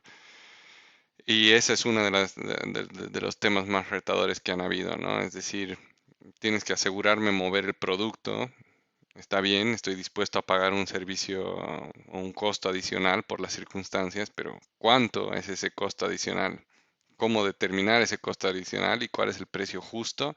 Es complicadísimo. Y bueno, yo creo que hasta el día de hoy todavía siguen esos problemas. Súper, Walter. La siguiente pregunta que tenemos de Lucía Veloso: ¿cuáles fueron los retos más grandes en el proceso de producción de las vacunas dado el aislamiento mundial y la crisis sanitaria? Bueno, eh, en la parte de producción, yo voy a ser completamente transparente, no tengo idea, pero sí te puedo comentar cuáles han sido los retos más importantes de la cadena de suministro justo después de la producción, ¿no? Y estás hablando de un producto que tenía que estar a una determinada temperatura, ni bien se envase, ¿no? Entonces, tienes diferentes detalles. El primero es, una vez que se envasa ese producto, tú lo tienes que llevar a una temperatura baja, a una velocidad muy rápida. Y existen los equipos, o sea, existe la tecnología, pero no es una tecnología que uno pueda encontrar en el mercado ágilmente, menos en las circunstancias de la pandemia. Entonces, sí ha sido un factor bastante complicado y conseguir capacidad de refrigeración tan potente para una cantidad tan alta de producto, ¿no? Estás hablando de o sea, son activos fijos que necesitas conseguir para tu compañía en un momento crítico. Y yo creo que esa ha sido una de los factores más complicados. Excelente. ¿Cómo se están preparando? Bueno, ahora otra pregunta de Alejandra Molina. ¿Cómo se están preparando ahora en el abastecimiento de materia prima con la última noticia del confinamiento de China y la guerra Europa? ¿Les está afectando? Sí, a ver, un poco lo que hablaba al principio es, hoy por hoy creo, me animo a hablar por muchas empresas multinacionales, creo que ya se está haciendo un análisis muy riguroso de los diferentes tiers que tiene tu cadena de suministro, ¿no?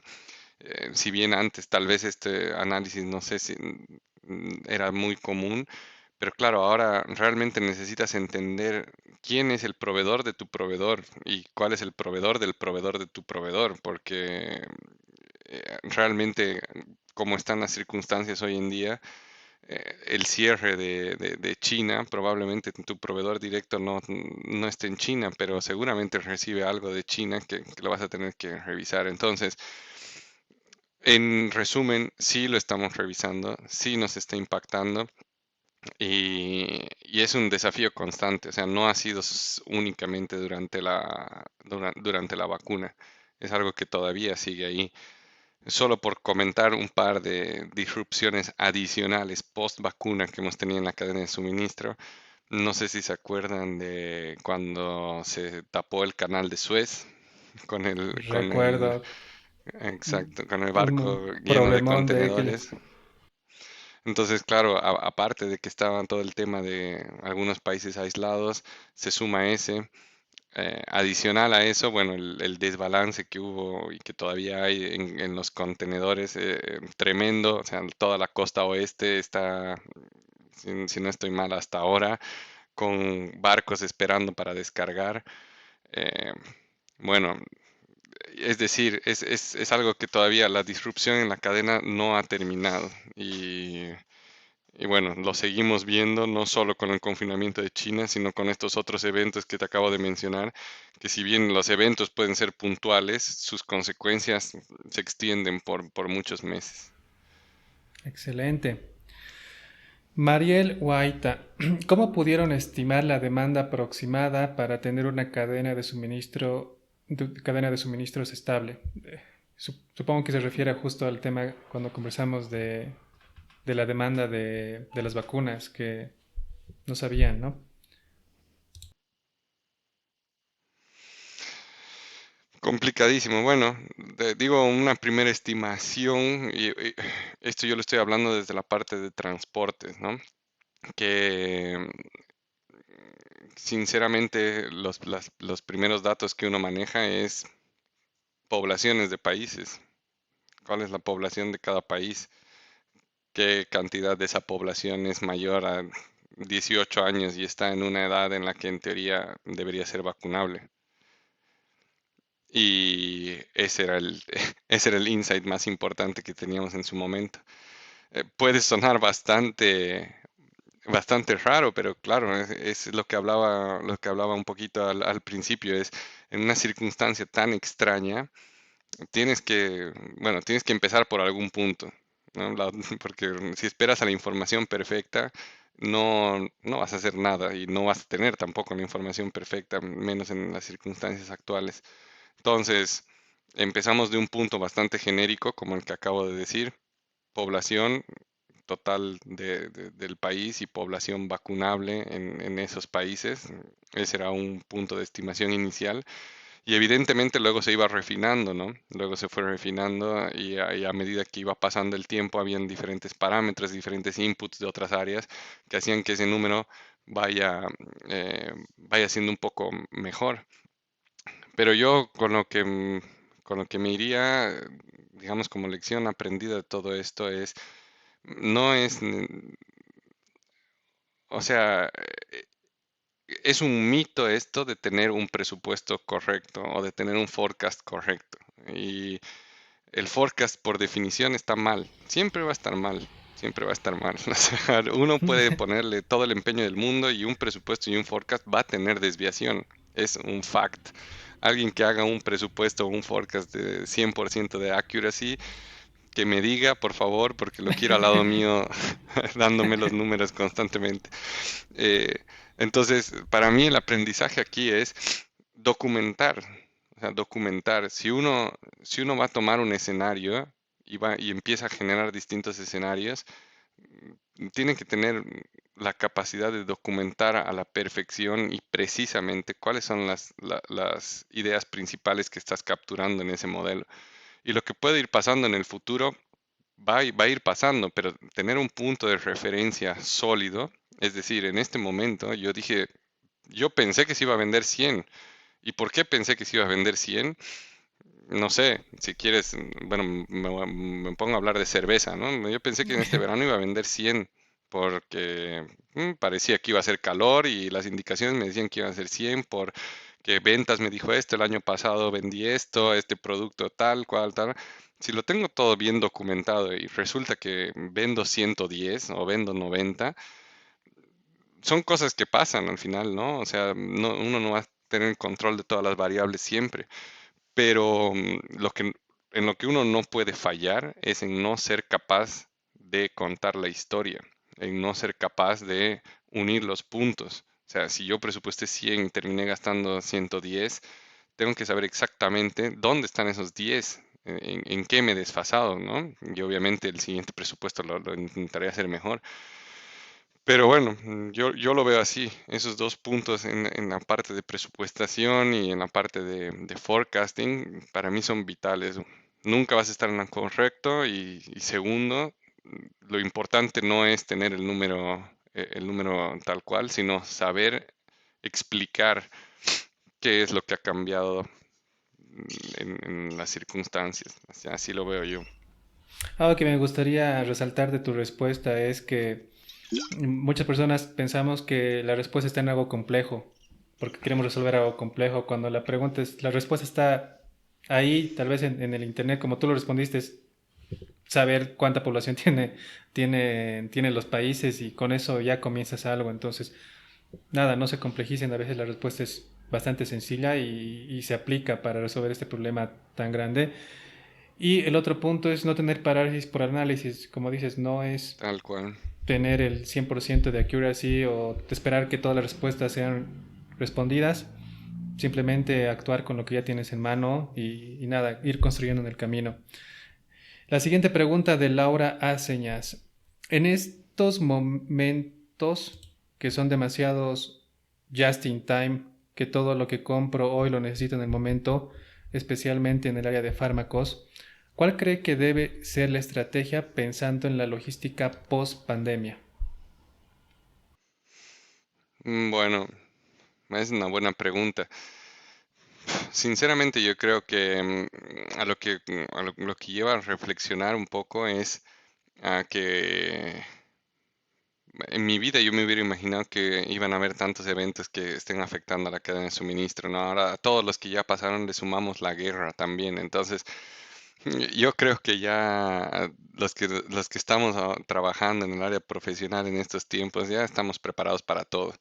Y, y creo que el tema del just in time definitivamente es importante y es un concepto que muchas empresas lo tienen, o sea, lo tienen como un mantra, digamos, hacia donde quieren llegar. Pero vale la pena también hacer una pausa y ponerse a pensar en cuáles son los escenarios, o sea, y cuáles son las consecuencias de tener un just in time, ¿no? Em, en nuestro caso, en el tema farmacéutico, ¿no? Creo que se vuelve un poco más delicado porque estás hablando de que, bueno, mm, si no llegas con el producto en el momento indicado, puedes estar afectando a un paciente y obviamente eso es lo que menos quisiera uno, ¿no? Un paciente puede ser o sea, uno tiene mucha empatía porque un paciente podría ser tu amigo, tu familiar, lo que tú quieras. Y yo creo que muchas empresas están llegando al punto de evaluaciones, ¿no? ¿Cuáles son mis puntos de quiebre? ¿Realmente necesito un just in time? ¿Cuánto es lo que puedo yo llegar a perder si tengo una disrupción en la cadena de suministro y por tener un sistema just in time empiezo a quebrar en productos, ¿no? Eh, yo creo que antes de la pandemia nadie hubiera puesto sobre la mesa la opción de que el mundo se paralice, ¿no? O sea, estábamos tan globalizados y tan preparados a que todo se siga moviendo, no importa lo que pasa, todo se mueve en este mundo, no hay nada posible y de repente llega algo que te para por completo. Entonces, recomendación y lo que veo que está pasando en la industria es análisis de escenarios y de escenarios un poco más conservadores, o sea, conservadores en el sentido de, ok, mi escenario ideal, un sistema just in time, pero mi escenario B es un escenario con ciertos stocks de seguridad para prepararme para casos A, B y C, ¿no? Mm, yo creo que ese es algo que puede servir. Excelente. Y tu respuesta cuadra o ya responde una parte de la siguiente pregunta. Camilo nos vuelve a preguntar, ¿cómo cree que será el siguiente gran cambio en la logística? De alguna manera, la siguiente revolución. Sí, bueno, creo que como dices, va muy de la mano. Ahora, igual hay muchas diferencias.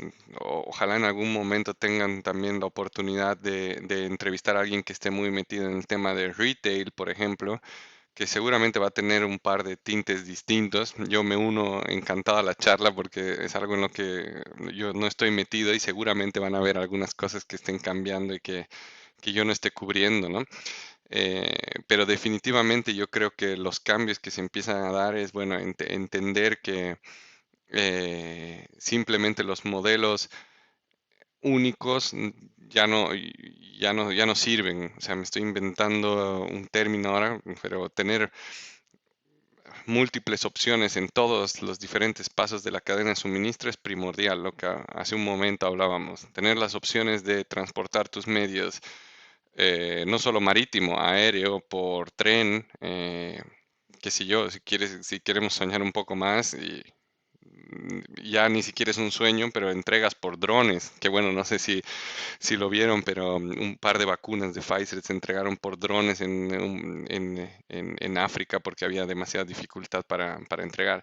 Entonces, bueno, otra vez, tener muchas opciones, ¿no? Por más de que financieramente la más económica sea ir por tierra, bueno, no descartes tener siempre habilitada la opción de ir por avión. Quizás para eso tienes que hacer uno que otro envío aéreo alguna vez y incurrir en unos costos extra. Ok, pero tienes una cadena de suministro un poco más flexible. Tienes una salida para algún momento en el que te veas en algún apuro. Yo creo que hacia ahí van todas las cadenas y hacia ahí van muchas empresas, ¿no? Construir esta resiliencia en la cadena de suministro que cuesta dinero. Entonces, igual un poco el enfoque cambia a no tener la cadena de suministro más rentable o bueno, más económica.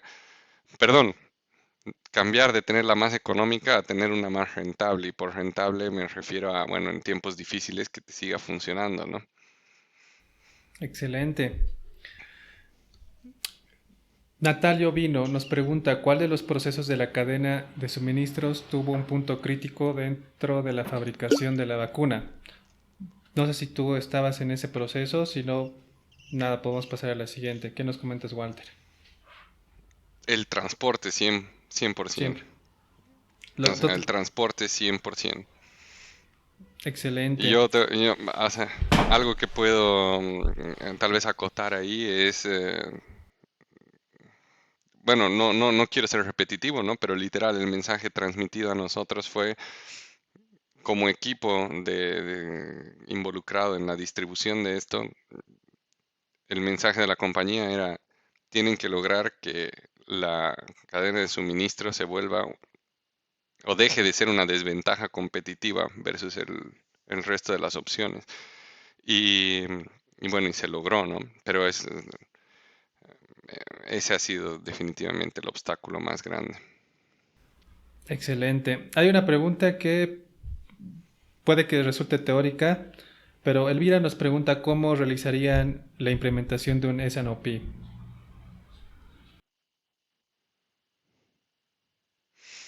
Bueno, ahí voy a tomar un poco tus palabras, Ángel, que creo que lo habías capturado perfecto ahora que estábamos hablando antes.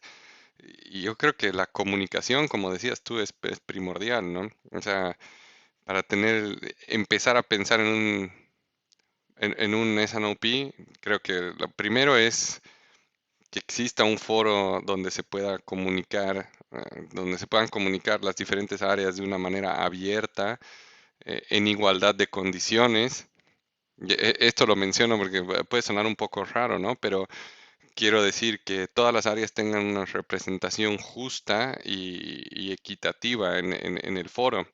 O sea, que no veamos al director de ventas y al analista de logística en el mismo foro, porque aunque pareciera que eso no importa, definitivamente eso va a cambiar el rumbo de la reunión, ¿no? O sea, pensar en que todas las fuerzas estén representadas de una manera equitativa, me parece esencial, que se puedan comunicar de una manera efectiva, obviamente ya el respeto lo doy por hecho, ¿no? Pero que sea un ambiente donde todos puedan expresarse libremente también me parece primordial. Y creo que añadiría yo, sin duda, una tercera, que es tener la información, ¿no? O sea, tener información que respalde este proceso. Tener un sistema detrás. No me iría tal vez algo complejo. Basta con tener un par de archivos Excel, qué sé yo, pero tener información que vaya sustentando esto, ¿no? Creo que con esos tres se podría dar un buen primer paso, pero te paso la pregunta un poco a ti, Ángel, porque a mí me encantó lo que nos comentabas del Esanupi hace un momento. Mm, hay mucha teoría y ahorita no la tengo en la cabeza, no la he memorizado. Eh, sí recuerdo varios pilares y bueno, el primero es el alineamiento de la gerencia, el alineamiento de los procesos, eh, Ya les dije, si el gerente general no le interesa el SOP, ¿cómo tú luchas con los demás departamentos que tienen que unirse? Y bueno, la mayoría es logística, finanzas, marketing, ventas, o a veces están en en el mismo departamento, pero y logística, producción, si tienes un área de producción, o sea, esas áreas tienen que alinearse. Y si tú como logístico quieres que ellos hagan ese trabajo y el gerente general no da ese apoyo o la cabeza no da ese apoyo, es muy difícil. Después el tema de Exacto. hablar el mismo idioma en tema de data. Hay compañías que tienen un software para las ventas, un software para finanzas, un software para logística. Y el tema de sacar reporte de aquí, sacar reporte, no, tú has vendido 100, ¿no? Pero yo en mi reporte está que he vendido 80. El unificar eso es el siguiente Totalmente de paso. acuerdo. Sí. Y no es fácil, no es fácil.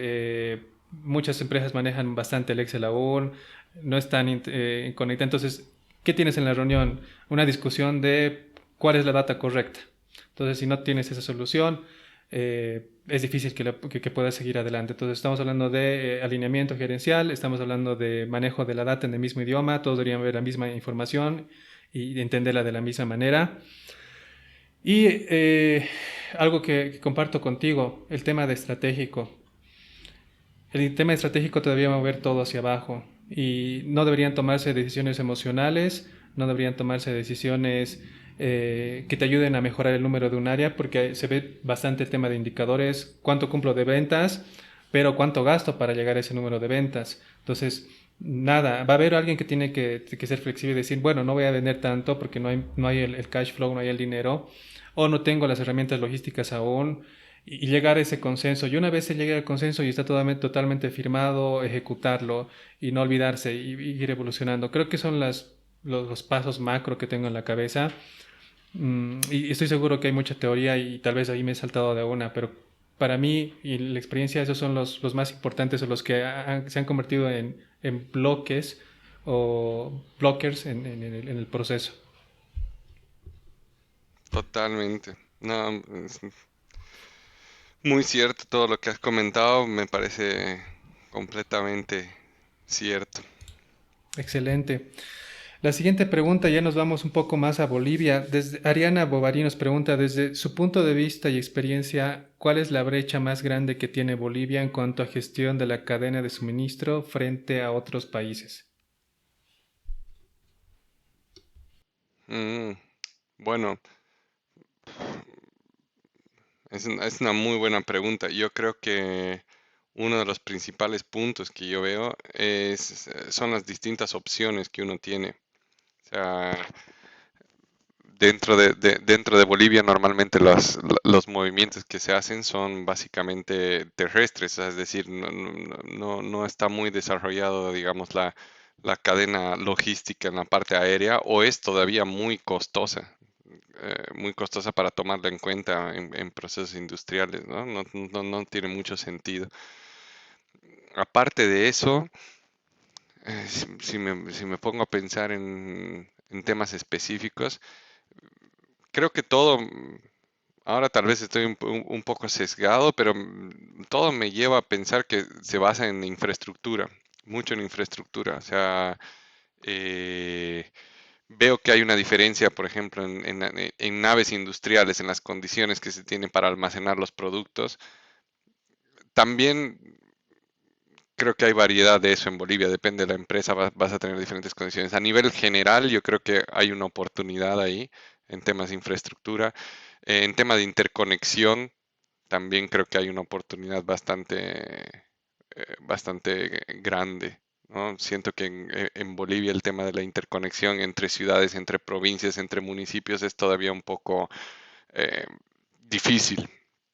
Y en otros países, sobre todo en los países más antiguos, y, y en los países un poco más desarrollados en ese sentido, veo que hay una interconexión que, bueno, puedes llegar a un lugar de diferentes puntos, ¿no? Puedes irte en tren, puedes irte en camión, puedes irte en avión. Tienes las tres opciones y eso te da un mayor poder de maniobrabilidad. Y otro punto, bueno, son también las empresas que operan, ¿no? La cantidad de empresas que están brindando sus servicios en Bolivia.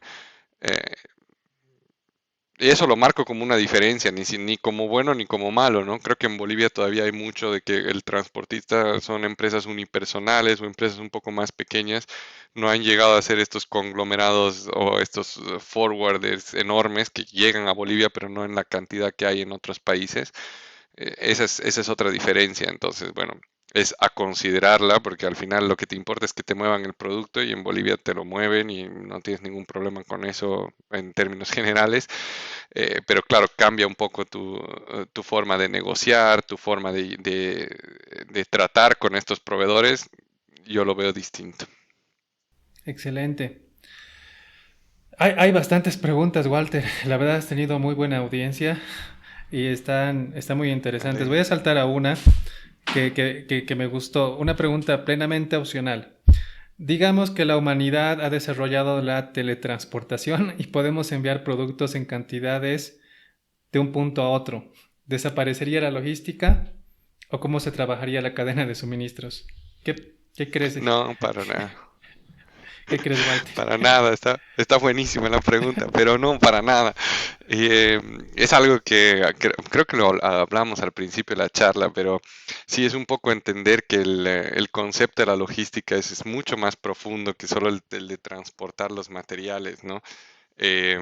Ya metiéndose uno un poco más en el tema logístico, bueno, y en la logística como parte de la cadena de suministro, si uno podría teletransportar los productos, definitivamente una parte del problema no la tendrías, ¿no? O sea, pero, ¿qué es lo importante de mover, de la logística, de la cadena de suministro? Es no solo el movimiento como tal, cuánto muevo, cuándo muevo, por qué lo muevo, eh, y todas esas, cuánto me cuesta moverlo también, cuánto me van a cobrar por teletransportarlo. O sea, todas esas preguntas son parte de la gestión de la cadena de suministro y de la logística como tal. Entonces, teletransportarlo me solucionaría una, pero el resto las tenemos que seguir respondiendo, ¿no? ¿Cuánto muevo? ¿Cuándo lo muevo? ¿Cuánto almaceno? ¿Cuánto me cuesta almacenarlo? O sea, esas cosas van a seguir ahí. Excelente, Walter. Eh, Aquí quiero hacer un pequeño corte con el tema de las preguntas porque hay algo que no lo agradecí a un inicio y ahora quiero aprovecharlo y es que, ¿qué hora es ahora, Walter, en España o donde estás ahora? Es la 1 de la mañana. Mil disculpas por tomarnos tanto tiempo, pero No sí, pasa nada. has aceptado un evento donde realmente te iba a quitar el sueño y lo apreciamos y lo agradecemos muchísimo. Ya con esto quiero cerrar y nada, hacer un call to action en el sentido de que este cierre de la entrevista no sea el cierre de la comunicación. Pueden etiquetarnos en Supply Chainers y hacer las preguntas que quieran a Walter. Walter va a estar ahí en LinkedIn respondiéndolas. Hay un proceso de comentarios acá que voy a trabajarlo con Walter en el día de mañana o en la semana para que puedan recibir alguna respuesta de nosotros. Y puedan compartir también esta información a profesionales que consideren que les va a servir bastante, porque lo que se ha hablado hoy es algo muy rescatable. No muchas personas tenemos el acceso a tener ese tipo de conversaciones y nada, por favor, compártanla con sus contactos. Y nada, unas palabras tuyas, Walter, englobando ya todo lo que hablamos en el tema de académico, laboral, soft skills. Hay mucha gente que te está viendo de Bolivia y nada, estoy seguro que te ven como una figura a seguir y quieren seguir tus pasos. No, bueno, te agradezco de verdad de corazón, Ángel. Bueno, primero por la entrevista y felicitar también por la iniciativa, felicitarte a ti, felicitarlo a Pablo. Creo que es una iniciativa muy buena, muy productiva. Sigan adelante y siempre mi apoyo siempre va a estar ahí, si, bueno, ya sea ahora para los comentarios o en algún futuro evento, y voy a hacer un supply chainer más ahí siguiendo las siguientes charlas que seguro van a ser interesantísimas. Eso por un lado. Bueno, lo segundo, de verdad, muchísimas gracias por tus palabras. Yo sinceramente me siento más que halagado porque esto se va a vincular a lo primero que decías, o sea, he tenido la fortuna de que trabajando y haciendo lo que me gustaba, se han ido abriendo las puertas indicadas. Y para mí el mensaje es, eh, hay que ir a intentar abrir la puerta porque nadie te la va a abrir, o sea, nadie las va a abrir por ti. Y bueno, quizás es un poco llamar a la gente en Bolivia a que se animen, a que lancen ese currículum, a que empiecen ese proceso de selección, a que se animen. Hoy por hoy las herramientas están dadas. A mí cuenten conmigo en LinkedIn, contáctenme para cualquier duda, cualquier pregunta que tengan. Y así estoy seguro que hay mucha gente en todo el mundo, en muchas empresas, en muchas universidades que están dispuestos también a tender una mano a otros compatriotas que quieren hacer algo similar. Y es cuestión de animarse, animarse y lanzar el primer mensaje. Lo peor que puede pasar es que no respondan y lo mejor que puede pasar es que las cosas se den. Ese es mi mensaje desde desde el punto de vista académico. Y lo otro, bueno, muchísimas gracias a todos los que han escuchado, a todos los que se han tomado el tiempo de escribir una pregunta. Espero haber aportado en algo a su desarrollo personal o profesional de alguna manera. De verdad, lo aprecio muchísimo. Gracias, Walter, nuevamente. A los que nos están oyendo, igual agradecer por el tiempo. No es difícil estar conectado a la pantalla durante 2 horas. Espero que el contenido que hemos conversado hoy con Walter sea de su agrado. Tienen las plataformas de Spotify, la plataforma de YouTube, la página web y donde estamos siempre en LinkedIn para poder escribirnos, compartir o seguirnos. Gracias a todos nuevamente y nos vemos en una siguiente entrevista.